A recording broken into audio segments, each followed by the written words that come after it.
Students, welcome in online class 9. Today we discuss rest part of chapter 5, the fundamental unit of life. In previous video we discussed what is osmosis, and today we discuss type of solution and osmosis. A solution is formed when some solute is mixed in a solvent. For example, in sugar solution, sugar is the solute and water is a solvent. Similarly, inside the cell, cytoplasm is the solution where water is solvent and various salt, sugar and ions are solute. Solution कैसे बनता है? उसमें solute और solvent दोनों mix किए जाते हैं तो वो सॉल्यूशन बन जाता है. एक एग्जांपल है आपके पास शुगर सॉल्यूशन का. ठीक है, इसमें क्या करते हैं, जो शुगर है वो सॉल्यूट है और वाटर क्या है वो सॉल्वेंट है. वो क्या करता है, वो सॉल्यूट को डिज़ोल्व करवाता है. सेम इसी तरह ही किसी सेल में साइटोप्लाज्म क्या है, सॉल्यूशन है, और जो उसमें और सॉल्वेंट क्या है, वाटर सॉल्वेंट है, और बहुत सारी जो जिसमें वेरियस सॉल्ट, शुगर और आयन जो प्रेजेंट होते हैं वो उसके सॉल्यूट्स होते हैं. High amount of solute increase the concentration of a solution, while the high amount of solvent water decreases the concentration of the solution. High amount of solute increase, जब high amount में solute increase होता है तो solution का concentration बढ़ता है, पर जब high amount में solvent होगा तो solution का concentration डिक्रीज़ होगा. ठीक है, इसके अकॉर्डिंग दो तरह के सोल्यूशन होते हैं. एक हाइपरटोनिक सोल्यूशन होता है और दूसरा हाइपोटोनिक सोल्यूशन होता है.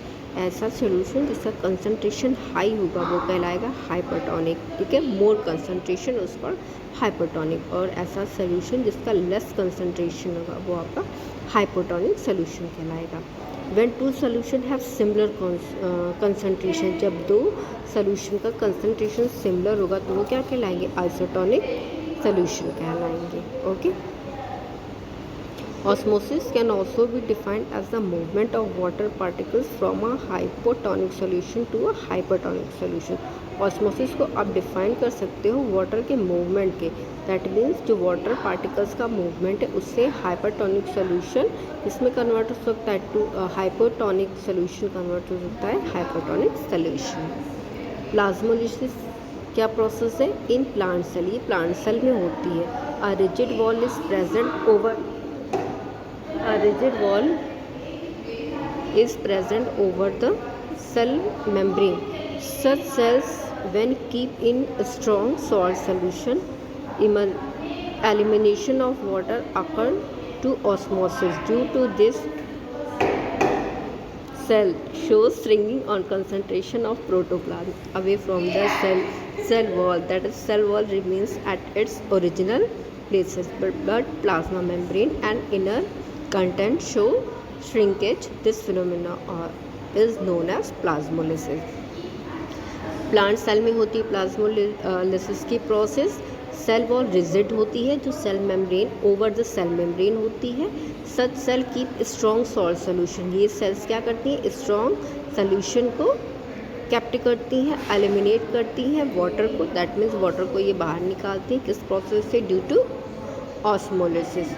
ड्यू टू दिस प्रोसेस, इस अगर ऑस्मोसिस से बाहर निकालेंगी तो इनकी सेल क्या हो जाएगी, श्रिंक कर जाएगी. और जो प्रोटोप्लाज्म का कंसंट्रेशन है अवे फ्रॉम मतलब प्रोटोप्लाज्म में साइटोप्लाज्म, न्यूक्लियस, ये सारी चीज़ें हैं away from the cell wall. Cell wall remains at its original place, but plasma membrane and inner content show shrinkage. जब बाहर ऑस्मोसिस के प्रोसेस से सब चीज़ें बाहर निकल जाएंगी तो जो सेल है वो अपनी पुराने शेप में आ जाएगी और प्लाज्मा मेम्ब्रेन और जो इनर कंटेंट थे वो श्रिंक कर जाएगी. ये प्रोसेस और ये फिनोमेना कहलाती है आपकी प्लाज्मोलिसिस. कॉन्सेप्ट बेस्ड प्रॉब्लम्स और क्वेश्चन आंसर.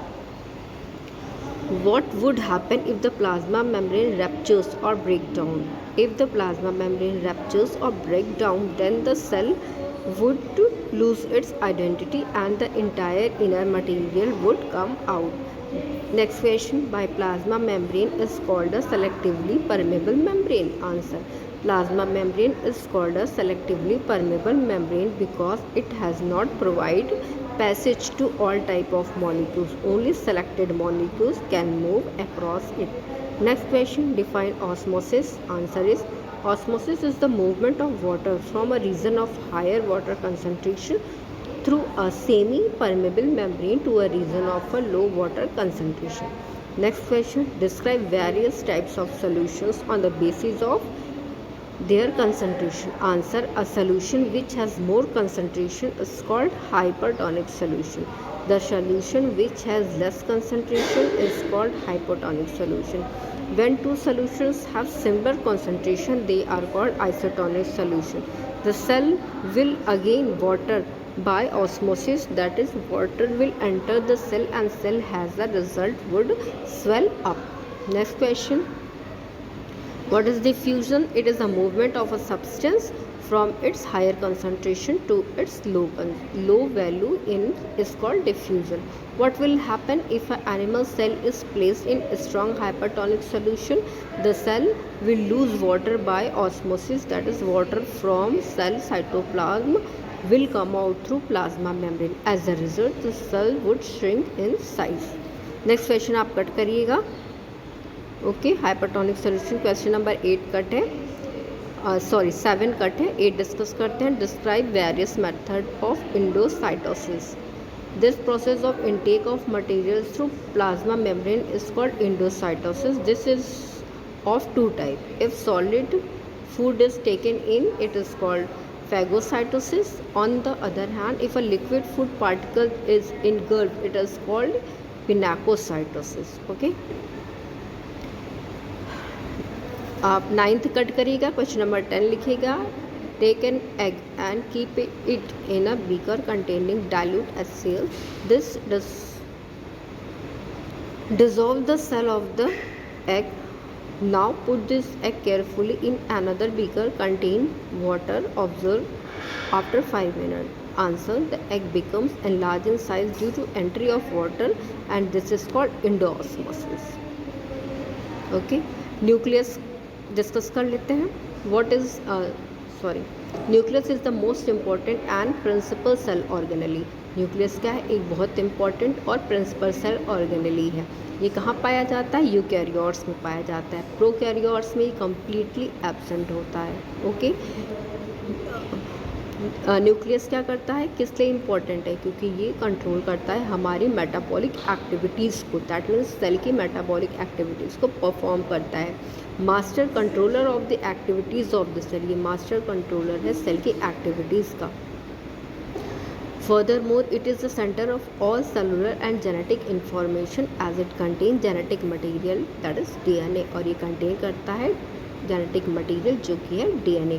न्यूक्लियस को डिस्कवर किया रॉबर्ट ब्राउन ने in 1831. The nucleus was the first organelle to be discovered. सबसे पहले डिस्कवर ऑर्गेनेल्स में किसका किया गया? न्यूक्लियस का किया गया. ठीक है, लेबोरेटरी में इसको कैसे डिटेक्ट किया गया, कैसे खोजा गया? इस अनियन की पील की स्टेनिंग पर आयोडीन से अनियन पील की स्टेनिंग की गई. देन या से करिए आयोडीन से या मेथिल ब्लू और सेफ्रॉन से करिए तो डार्क कलर का सेल के ऊपर न्यूक्लियस दिखाई देने लगता है. ठीक है, structure of nucleus. Nucleus is a clear, conspicuous and easily distinguishable structure. It is a double membrane bonded structure. Nucleus क्या है? डबल मेम्ब्रेन बॉन्डेड स्ट्रक्चर है जिसमें क्या क्या पाया जाता है, क्या कंसिस्ट करता है ये? न्यूक्लियर मेम्ब्रेन को, क्रोमोसोम्स को. न्यूक्लियर मेम्ब्रेन क्या है? Nucleus is surrounded by a double walled nuclear membrane. Its position and structure is similar to that of the cell membrane. The nucleus membrane at certain place has pores. These are called nuclear pore. Okay, ये रहा इसका structure. देखिए nucleus का सबसे बाहर क्या है? इसके आउटर पर सेल वॉल होगी. ठीक है, सेल वॉल के अंदर चलेंगे तो डबल मेम्ब्रेनस स्ट्रक्चर है जिस पे राइबोसोम्स अटैच है आउटर मेम्ब्रेन पर. फिर अंदर न्यूक्लियोप्लाज्म है, देन न्यूक्लियोलस है और बीच बीच में ये जो डबल मेम्ब्रेनस स्ट्रक्चर है इसमें पोर्स है जिसे न्यूक्लियस पोर कहते हैं और इसके अंदर क्रोमेटिन मास है. ओके स्टूडेंट्स, पढ़िए, कॉपी में क्वेश्चन आंसर करिए. Okay, thank you students, have a great day.